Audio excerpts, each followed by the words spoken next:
पहिलो कुरो म उल्लेख गर्न चाहन्छु, जब एकजना सीके राउतसँग उहाँले सहमति गर्नुभयो सरकारको तर्फबाट, त्यो दिन राउतजीले के भन्नुभयो भने 2 नम्बर धारालाई तपाईहरु चाहिँ अन्यथा नलिनु होला, यो भनेको जनमत संग्रह नै हो भनेर गलत कुरा गर्नुभयो। देशको प्रधानमन्त्रीले तीबाट हकार्न सक्नु पर्छ, खबरदार यस्तो सहमति भएको छैन, कुनै जनमत संग्रहको कुरा होइन देश विभाजनको बारेमा भन्ने। प्रधानमन्त्री खड्गप्रसाद ओलीजी मौन रहनुभयो। सहमति हुनु राम्रो, राष्ट्रिय मूलधारमा आउनु र चाहिँ अतिवादी एजेन्डाहरू छोड्नु, घृणा र हिंसाका एजेन्डाहरू छोड्नु। तर खड्गप्रसादजीले तारिफ गर्ने कुरामा क्रममा के भन्नुभयो भने राउतजीको बारेमा उहाँलाई दार्शनिकको संज्ञा दिनुभयो।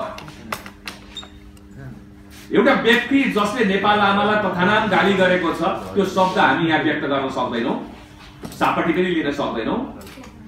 एउटा व्यक्ति जसले पहाडी मूलका महिलाहरूको बारेमा तथानाम टिप्पणी गरेको छ, जुन हामीले अहिले चर्चा गर्न शोभनीय हुँदैन, के ती दर्शन शास्त्रका विचारहरू थिए भनेको खड्गप्रसाद ओलीजी सनकको भरमा बोल्नुहुन्थ्यो। तर 2/3 प्रधानमन्त्री भनेर नेपाली समाजले कहिलेकाहीँ इन्टरटेन गर्यो, त्यसैको मूल्य पनि आज हामी तिर्दैछौँ। दोस्रो, खड्गप्रसाद ओलीजीले म अलिकति पृष्ठभूमि यहाँलाई भन्दैछु। खड्गप्रसाद ओलीजीले अचानक एक दिन घोषणा गर्नुभयो कि भारतको अयोध्या नक्कली हो, अयोध्या चाहिँ नेपालको ठोरीमा पर्दछ भन्ने। त्यो महाको हावादारी कुरा थियो। भारतसँग हाम्रा अरू असहमति छन् भारतीय संस्थापनको बारेमा, त्यसको बारेमा मैले चर्चा गर्न चाहन्न। उहाँले ठोरीका मान्छेहरूलाई फोन गरी बोलाएर ठोरीमा राम जन्मेका हुन् भन्न लाउनुभयो, जबकि ठोरीकै मानिसहरू के हामीले सुनेको कुरा थियो भने राम जन्मेको चर्चा मैले सुनेको थिएन, त्यो राष्ट्रिय एजेन्डा पनि थिएन। ठोरीमा राम र सीताका प्रसङ्गहरू जोडिएका छन्, माटाका भाँडाहरू भेटिएका कुराहरू छन्, तर राम जन्मेको कुरा त्यहाँको कोही पनि मान्छेबाट हामीले सुनेका थियौँ। देशको प्रधानमन्त्रीले सत्रशिल्ली कुरा गरेपछि देशको शिर निउरिँदै गयो। त मैले इन्टरभ्यूहरुमा भनेको थिएँ पहिलो कुरो, यो संसद विघटन गर्दैछन्। दोस्रो कुरो मैले भनेको थिएँ यो अयोध्याको बारेमा कि अब कुनै ठुलो दुर्घटना हुन्छ त्यसको मूल्य हामीले तिर्नुपर्छ, हामी त्रसित छौं। म यसको व्याख्यामा जान चाहन्न। कतिपय ओलीजीका निकटका संविधानविद भनिनेहरूले आक्रमण गरे शब्दमा, यो संविधानमा लेखेकै छैन, कसरी तपाईले संसद विघटन हुन्छ प्रतिनिधि सभा हुन्छ भन्नुभयो। मैले भने मलाई पनि थाहा छ यो संविधानमा प्रतिनिधि सभा विघटनको ग्राउन्ड छैन, संविधानले परिकल्पनै गरेको छ अति भवितव्यको अवस्थामा बाहेक संसद विघटन हुँदैन, प्रतिनिधि सभा विघटन हुँदैन। तर सङ्की मान्छेले जे पनि गर्न सक्छन्। म होइन भने मैले टेकेको धरातल पनि म समाप्त गरिदिन्छु, म संसद पनि समाप्त गरिदिन्छु। उहाँ त्यो मुद्रामा अगाडि बढ्नु भएको छ भनेर मैले बारम्बार सञ्चार माध्यमहरूको ध्यान आकर्षण गराएका थिएँ। अहिले पनि तपाईहरुले युट्युबमा मैले दिएको टेलिभिजन अन्तर्वार्ताहरू हेर्नुहुन्छ भने ती टेलिभिजन अन्तर्वार्ताहरूमा लोकतन्त्रलाई कोबाट खतरा छ भन्दा सरकारको स्वेच्छाचारिताबाट छ भनेर क्याप्सनमै लेखेर अहिले पनि त्यो इन्टरभ्यूहरू देख्न सक्नुहुन्छ। अब किन यो सनकको भरमा उहाँले यसको पछाडि अन्तर्राष्ट्रिय राष्ट्रिय तर्क यो धारा जोड्यो होला नि, यो कारण यो केही पनि छैन। सनक हो, एउटा मान्छेले संयम गुमाएपछिको यो सनकको परिणाम हो। सनकी मान्छे देशको प्रधानमन्त्री या राजनीतिमा रहन योग्य छ कि छैन बहस त्यो पनि हो। अब म मूल कुरा आउँछु यो बारेमा चाहिँ यो सनकको सिलसिला रोकिएको छैन। कसैलाई अवाच्य बोल्नलाई दार्शनिक भन्ने, अयोध्या चाहिँ नेपालको ठोरीमा पर्छ भन्ने, भारतले नक्कली अयोध्या हजारौं वर्षदेखिको भारतमा रहेको अयोध्या चाहिँ त्यो नक्कली हो भन्ने यो सिलसिला रोकिएको छैन। केही अगाडि उहाँले संसद विघटन हुनु अगाडि उहाँले टिप्पणी गर्नुभएको थियो नेपालको विकास देखेर विश्व चकित छ भन्ने कुरा। मैले एउटा लेख नै लेखेको थिएँ, सनकको श्रृङ्खलाको यो तेस्रो चौथो अभिव्यक्ति हो। अस्तिका दिन भर्खरै विघटन भइसकेपछि 18 गते मैले उहाँको टेलिभिजनमा आफैले सुने, म बुटवलमा थिएँ एउटा कार्यक्रममा भाग लिन गएको। उहाँले फेरि भन्नुभएको छ नेपालको प्रगति देखेर अन्तर्राष्ट्रिय समुदाय चकित छ। यो भन्दा हावादारी कुरो संसारमा केही पनि हुन सक्दैन। हो, ओलीजीका केही कुकर्मका कारणले अन्तर्राष्ट्रिय समुदाय चकित छ।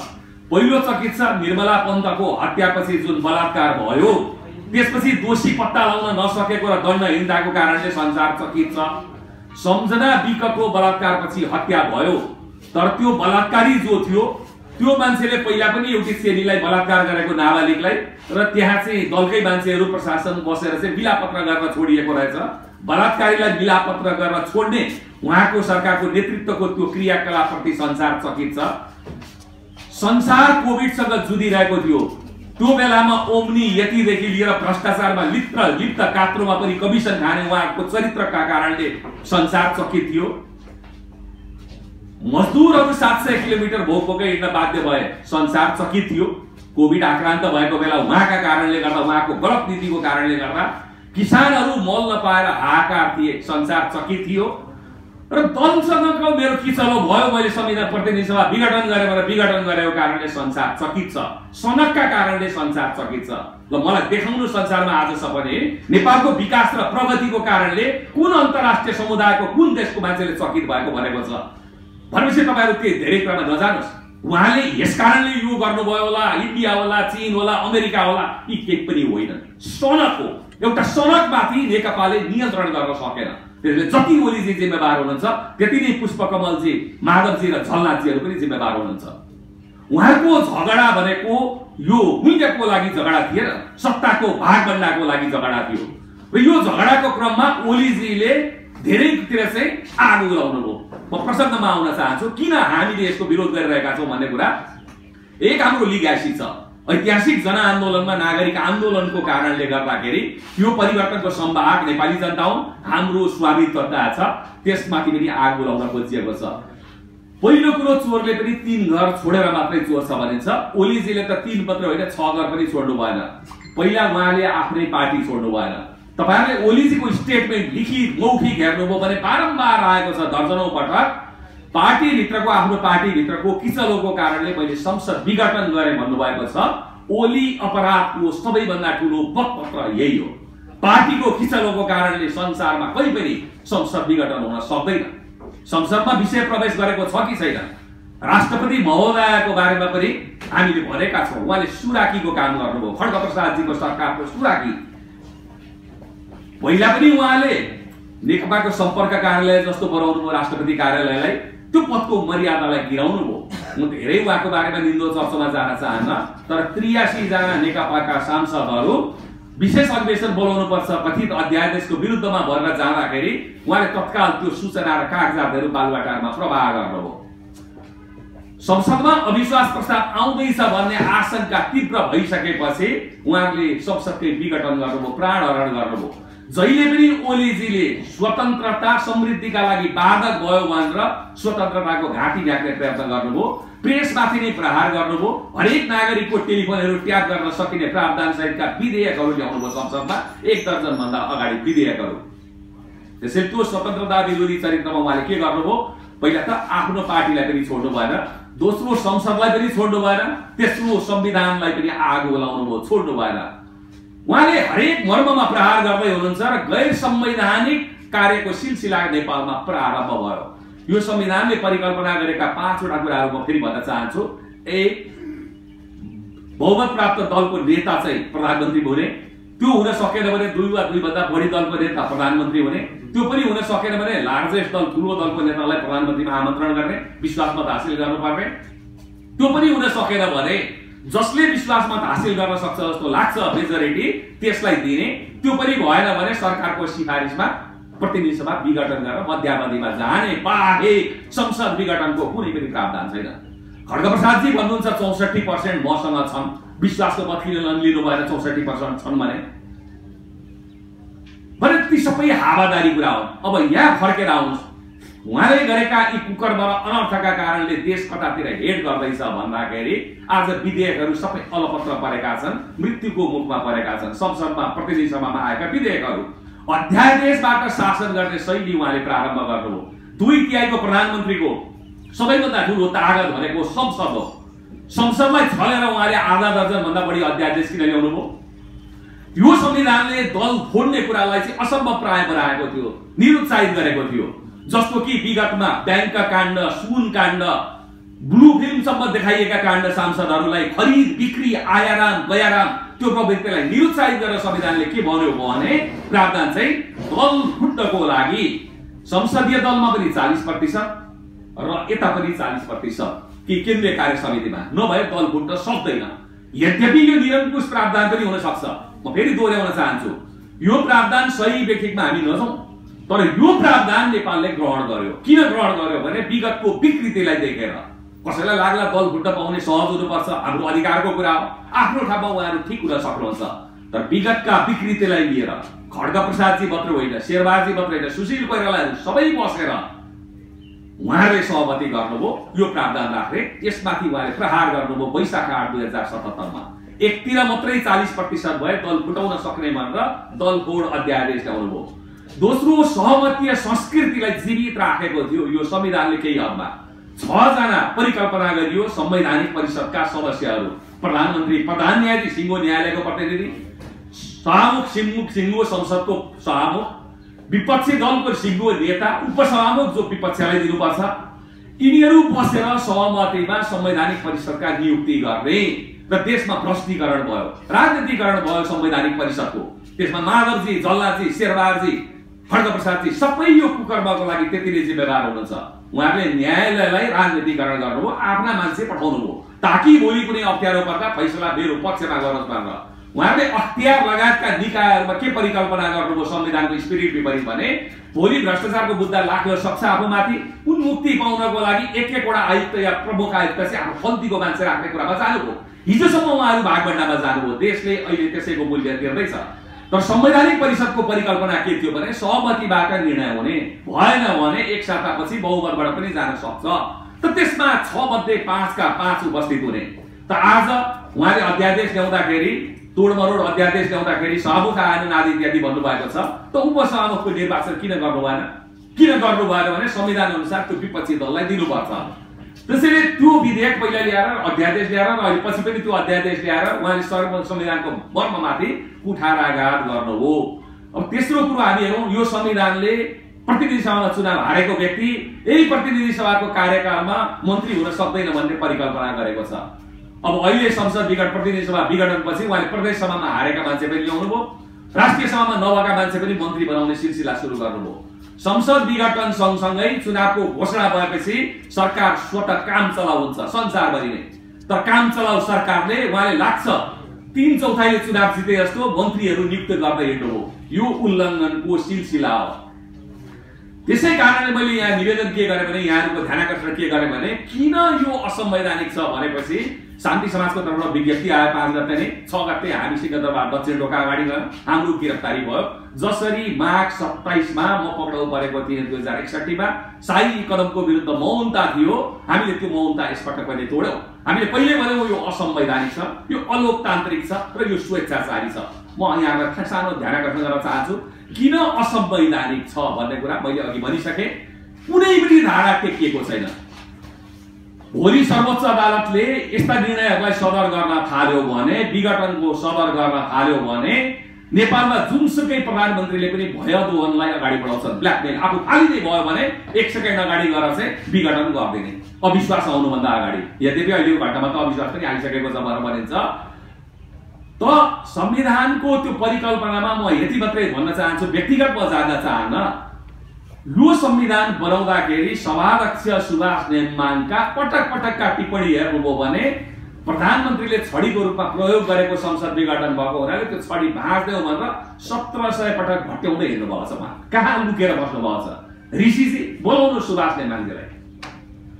राष्ट्रपति विद्यादेवी भण्डारी, मैले भने सुभाष नेमाङजीले 1700 पटक, एक पटक होइन, संविधान बन्दाखेरि बनेपछि गर्वका साथ छाती पिटेर भन्नुभएको छ प्रधानमन्त्रीले छडीको रूपमा प्रयोग गरे संसद विघटन र मैले चाहिँ, हामीले चाहिँ यो प्रावधानलाई हटाइदिउँ, अब प्रतिनिधि सभा विघटन हुँदैन।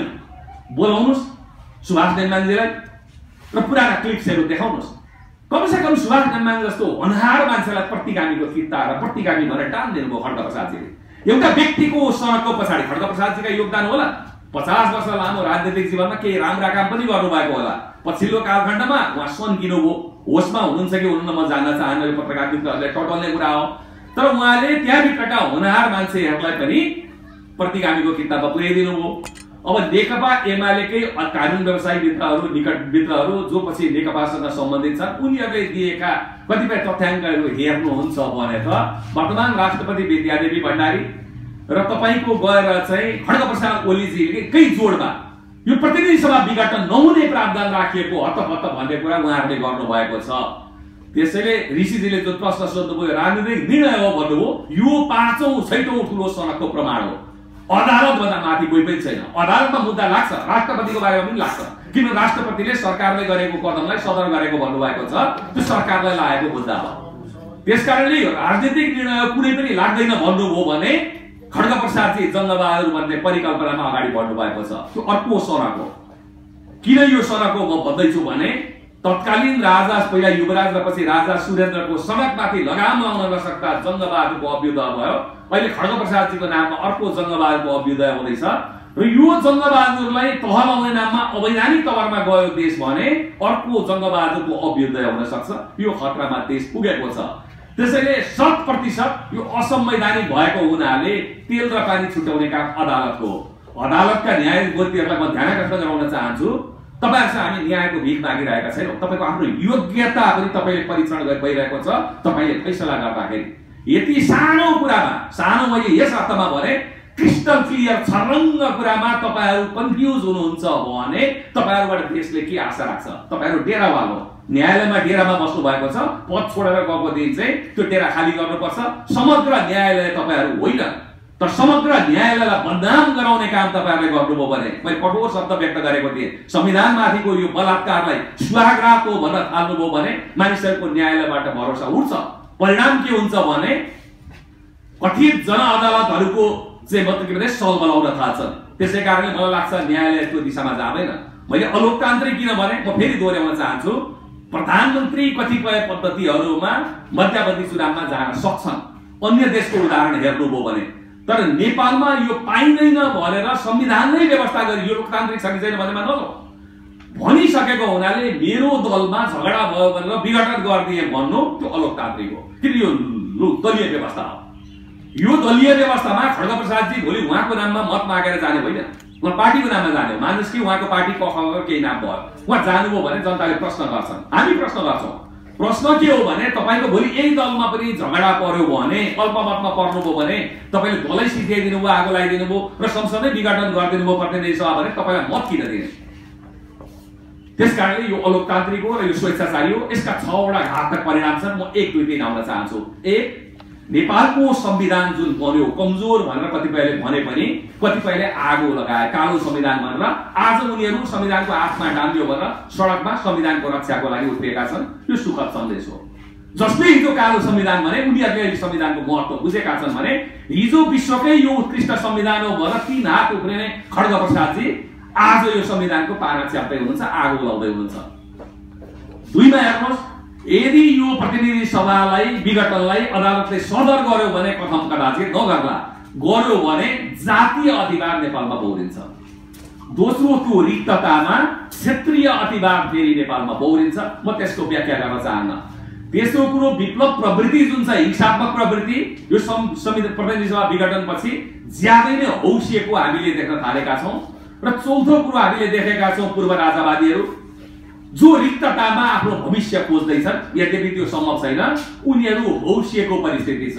5औं, नेपालको सुरक्षा निकाय र सेनाको कुरा गर्नुहुन्छ भने नेपालको सुरक्षा निकाय र सेना बिस्तारै बिस्तारै संकटकाल लाएर पनि विरोधीलाई दमन गर्ने बाटोमा जुन चाहिँ खड्ग प्रसादजी सपना देख्दै हुनुहुन्छ, यो सरकारको मातहत भनेर सेनालाई तान्ने खड्ग प्रसादजीको अभिष्ट छ, षड्यन्त्र छ र सेनालाई विवादमा तार्ने प्रयत्न हुँदैछ। र 6औं कुरो, हिजो भारत र चीनको बीचमा नेपाल क्रीडास्थल थियो, आज संघर्ष स्थल भएको छ।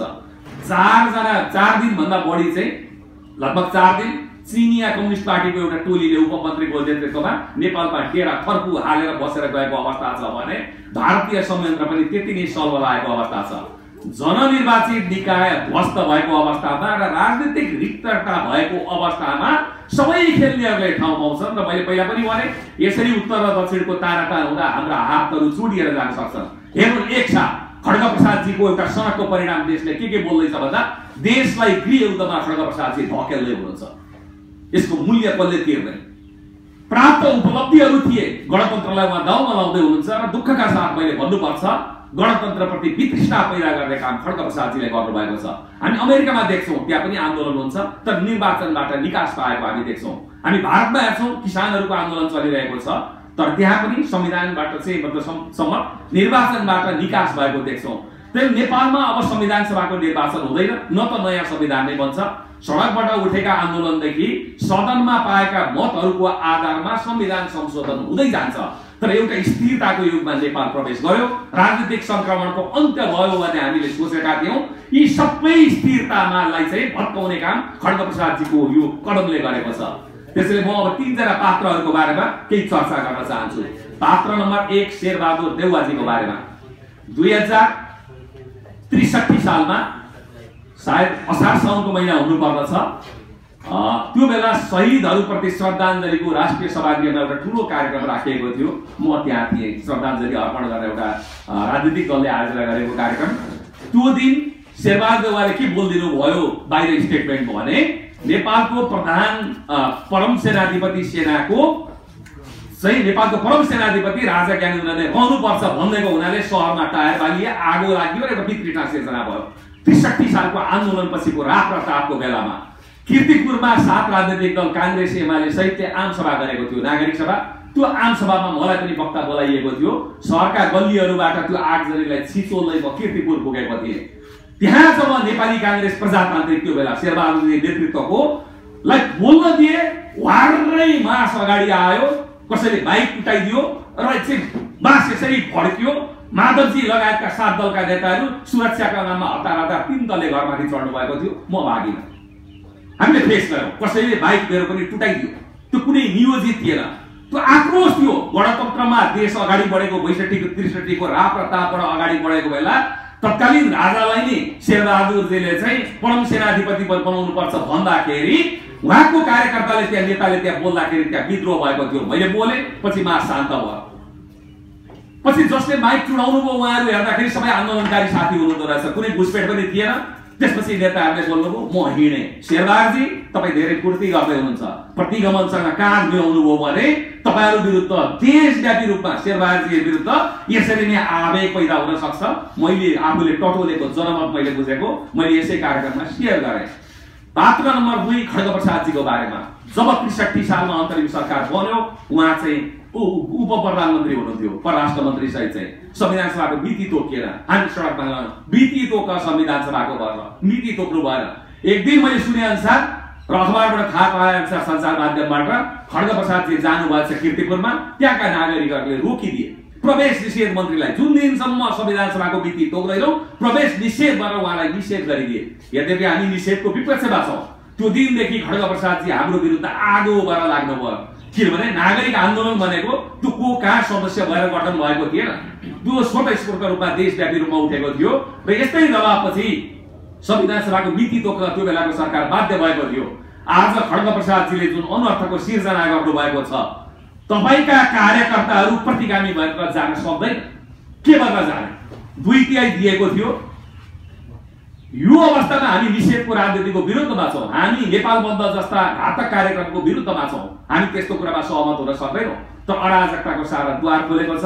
र ऋषिजीले जुन प्रश्न सोध्नुभयो, वैशाखमा चुनाव हुन्छ कि हुँदैन भनेर, आफूलाई म प्रतिगामी हुँ, म पार्टीमा अल्पमतमा परे, म संसदमा अविश्वासबाट फालिने भए, म र राष्ट्रपति मलाई भोट देऊ भन्दा संसारमा कसले भोट दिएको उदाहरण छ? त्यसले भोटै आउँदैन भने खड्गप्रसादजीले कसरी चुनाव गर्नुहुन्छ? त्यसैले अब यहाँ प्रश्न आउँछ, अदालतले निर्णय गर्यो कथम कदाचित चाहिँ प्रतिगमनसँग मतियार रहेछ, पूर्व राजासँग मतियार रहेछ भने मात्रै अदालतले यो सदर गर्छ, होइन भने यो सदर गर्दैन। विघटनको फैसलालाई सदर गर्दैन भनेर प्रश्न बच्छ।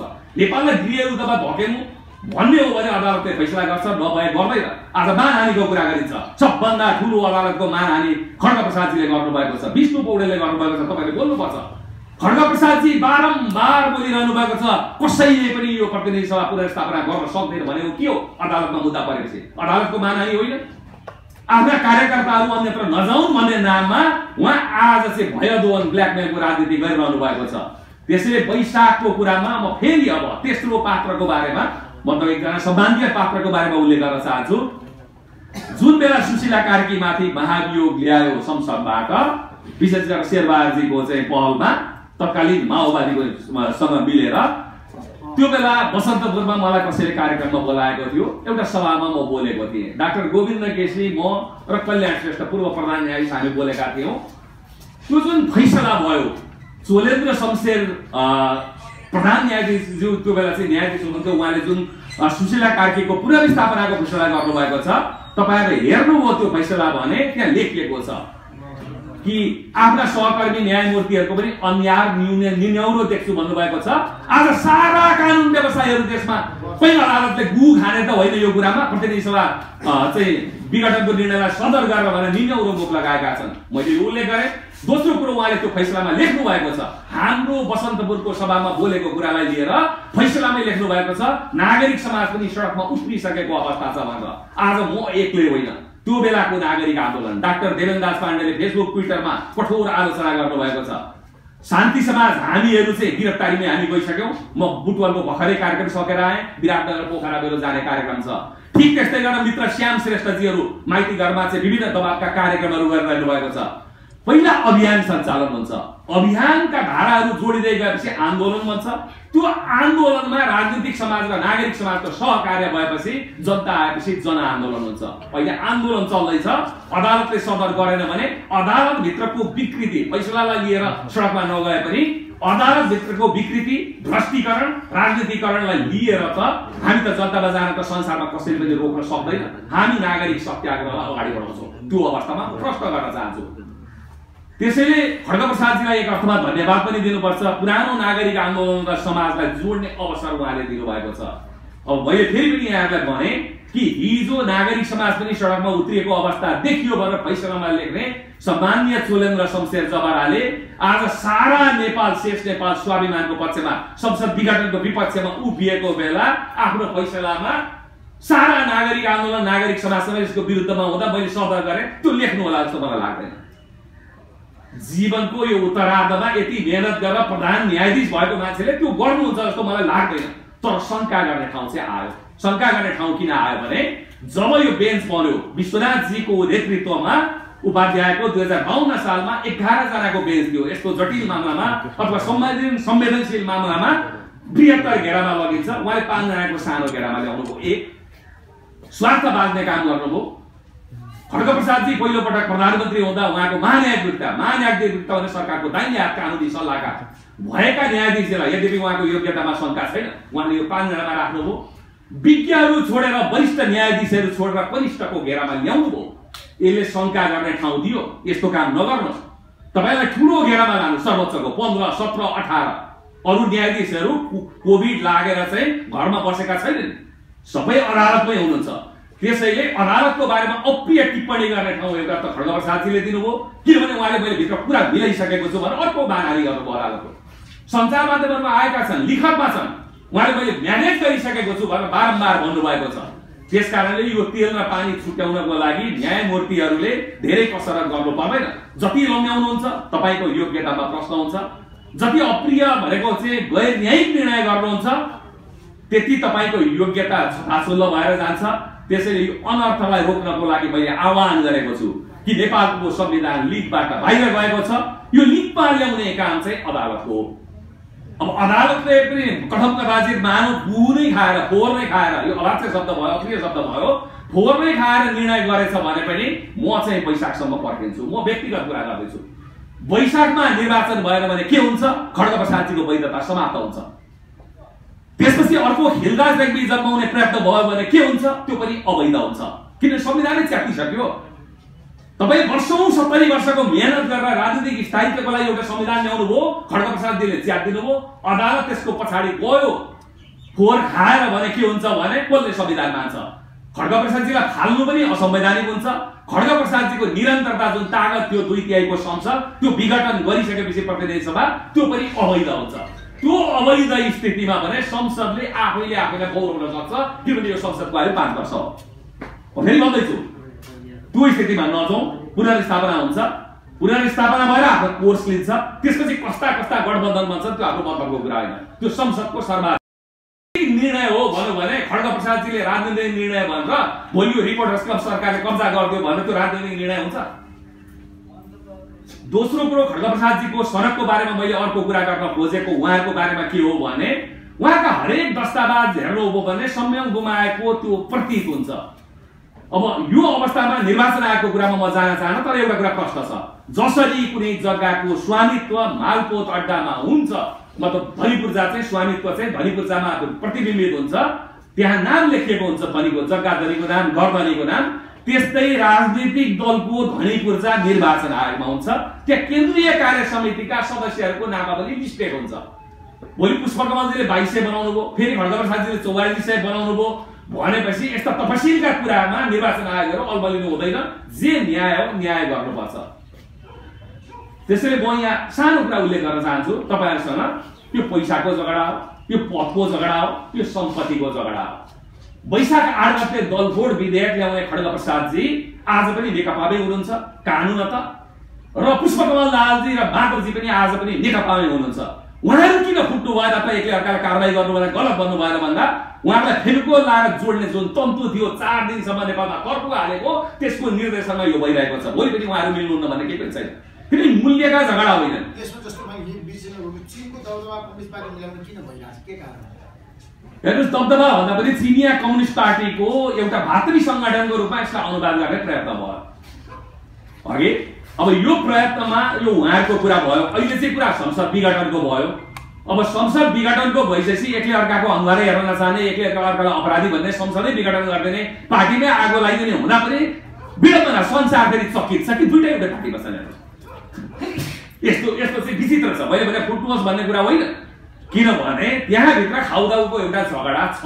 त्यसैले यो अवस्थामा मैले अन्तिम पहिलो चरणमा अन्तिम एउटा कुरा सकेँ कि म फेरि निवेदन गर्न चाहन्छु, यो देशलाई गृहयुद्धमा धकेल्ने हो भने, यो देशमा संविधानलाई च्याप्ने हो भने, जातीय अतिवादलाई बढावा दिने हो भने, क्षेत्रीय अतिवादलाई बढावा दिने हो भने, हिंसात्मक राजनीति गरिरहेकाहरूलाई मोर्चा खाली गर्ने हो भने, बढावा दिने हो भने अदालतले सदर गर्छ। प्रतिगमनलाई मतियार रहेछ अदालत भने, विशेष गरेर अदालतको नेतृत्व यो सदर गर्छ। होइन भने म त्यो आशा गर्दिन। र मैले दोहोर्याएर भनेको छु, यहाँ नेपालको सेनालाई विवादमा पार्ने प्रयत्न खड्गप्रसादजी गर्ने प्रयत्न गर्दै हुनुहुन्छ। उहाँ सङ्कटका लाएर भए पनि सत्ताको आयु बढाउने प्रयत्नमा हुनुहुन्छ। त्यसैले यी सबै प्रपञ्चलाई चिर्नको लागि यो प्रतिगामी चरित्र विरुद्ध, प्रतिगमन विरुद्धको आन्दोलन सुरु भयो। म चाहिँ सडकमा गएँ, म गिरफ्तारीमा परेँ। आज पनि म सभाहरूमा छु, संयोगको सभाहरू भइरहेको छ, कार्यक्रमहरू भइरहेको छ। हामी अदालतको निर्णयको प्रतीक्षामा छौँ। यसलाई धेरैभन्दा धेरै लम्ब्याउनु हुँदैन। अदालतले यति मात्रै गर्नुपर्छ कि तेल र पानी यो भनेर छुट्याउने काम गर्नुपर्छ।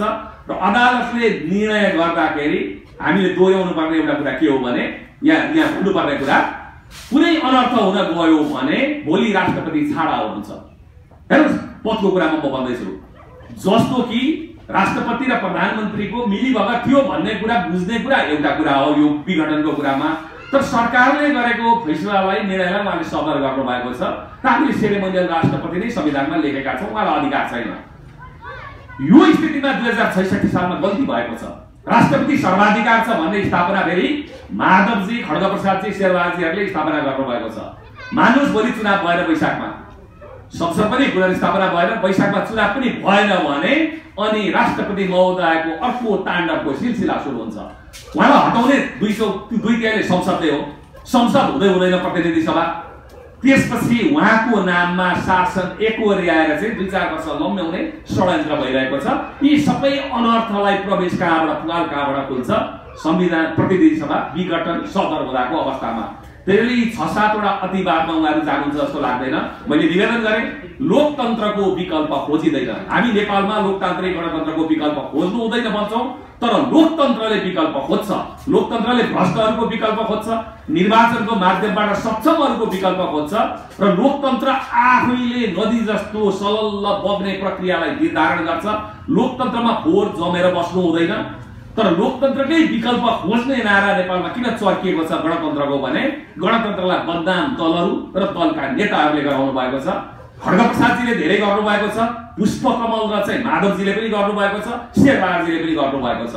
यी सबैको विकल्प जनताले खोज्छन्। त्यसैले जनतामा जानै भन्दाखेरि प्राकृतिक मृत्यु वर्ण गर्न पाउनुपर्छ प्रतिनिधि सभाले। मैले सके पहिलो चरणमा कि मृत्युदण्ड यो प्रतिनिधि सभालाई स्वीकार्य छैन र प्रतिनिधि सभालाई मृत्युदण्ड दिने व्यवस्था यो संविधानमा छैन। त्यसैले यो प्रतिनिधि सभाले 5 वर्षको आफ्नो आयु पूरा गर्न पाउनुपर्छ। मेरो मत यही हो। धन्यवाद। अब केही प्रश्न छ भने तपाईहरु सोध्न सक्नुहुन्छ। कृष्ण बाबुले केही छ? सबै आइसक्यो?